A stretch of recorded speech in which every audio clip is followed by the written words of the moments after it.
আর একটা হলো অজুহাত। এই থামুন, হয়েছে। আমি আপনার কথা মেনে নিচ্ছি যে আমি ভুল করেছিলাম তখন, খুব ভালো কথা। তাহলে এখন আমি কি ভুল করেছি?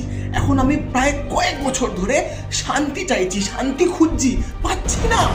সমানে সমানে খুঁজে যাচ্ছি, মাথা খুঁটে ফেলছি, কিন্তু পাচ্ছি না। কি ভুল করেছিলাম আমি? শুধু চাইলেই হয় না, সঠিকভাবে সঠিক উপায়ে চাইতে হয়। তুই সারাদিন ওই আমি ছোটবেলায় ফিরতে চাই, আমি ছোটবেলায় ফিরতে চাই, সম্ভব নয় সেটা, তাই না? তুই ছোটবেলায় ফিরতে তো পারবি না।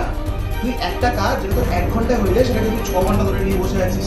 তুই শনি রবিবার টাইমটা পাচ্ছিস ফ্রি টাইম, সেগুলো সারাদিন বাড়িতে বসে ডিপ্রেশনে কাটিয়ে দিচ্ছিস। তুই লাস্ট কবে বন্ধুদের সঙ্গে আনন্দ করেছিস বলতো? বা নর্মাল নিজে আনন্দ করেছিস, ফ্যামিলির সঙ্গে আনন্দ করেছিস, কবে করেছিস বলতো আনন্দ তুই? মনে পড়ছে না। বাহ, লাস্ট কয়েক বছর ধরে সময়টা যেন থেমে গেছে। সেই একই চাপ, একই লোক, সেই দুঃখ, সেই কষ্ট সব আছে, শুধু শান্তিটাই নেই। খুব স্বাভাবিক, কারণ তুই যদি ভুল করে কোনো উইকেন্ডে ছুটি কাটতে যাসও, সেখানে কি তুই সারাদিন অফিস নিয়ে পড়ে থাকিস, পরের সপ্তাহে অফিসে কি হবে, কিভাবে কাজ করবো, কিভাবে কাজগুলো তুলবো, এই নিয়ে সারাদিন পড়ে থাকিস। তার থেকে বরং নিজে যেগুলো ভালোবাসিস উইকেন্ডটা সেভাবে কাটা। নিজে যে ক্রিকেট এত ভালো লাগে সেখানে যেন প্র্যাকটিস কর। কখন কার কোথা থেকে সুযোগ চলে আসে কেউ জানে না। ভাই নিজের উপর সেই বিশ্বাস টান যে হ্যাঁ আমি পারবো, সঠিকভাবে সঠিক উপায়ে কাজগুলো করতে পারবো। নিজের উপর আমার কোনো বিশ্বাস নেই। ওই ওপরে একজন আছে, উনি যা করবে ওনার উপরই সব বিশ্বাস, সব ভরসা। স্বামী বিবেকানন্দ একটা কথা বলেছিলেন, নিজের ওপর বিশ্বাস না এলে ঈশ্বরে বিশ্বাস আসে না। তাই বলছি, নিজের ওপর বিশ্বাসটা নিয়ে আয়, আর ওটাই সব থেকে বেশি ইম্পর্টেন্ট।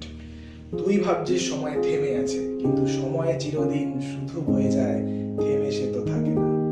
দেখতে দেখতে বয়স হয়ে যাবে, তখন কিন্তু এই সময়টার কথা মনে পড়বে, আর তখন বসে বসে ভাববি কেন আমি জীবনটাকে একটু উপভোগ করে নিলাম না, কেন একটু ভালোভাবে বাঁচলাম না, কেন দিনের পর দিন শুধু মরে গেলাম, কেন আমি বাঁচলাম না। তখন এখন যেরকম ছোটবেলার কথা মনে পড়ছে, তখন কিন্তু এই সময়টার কথা মনে পড়বে। তাই বন্ধু, বাঁচো, ভালো করে বাঁচো, উপভোগ করে বাঁচো, এগিয়ে যাও। পিছনে তাকানোর মতো কিচ্ছু হয়নি, সামনে এগো, অনেক সুযোগ। I get it. I understand. Thank you.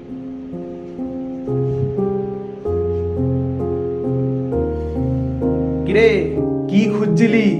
কি পেলি? হ্যাঁ পেয়েছি, কি পেয়েছি আমি? জীবনে এগিয়ে যাওয়ার চাবিকাঠি পেয়েছি আমি, ভালো থাকার চাবিকাঠি পেয়েছি আমি। Thank you so much.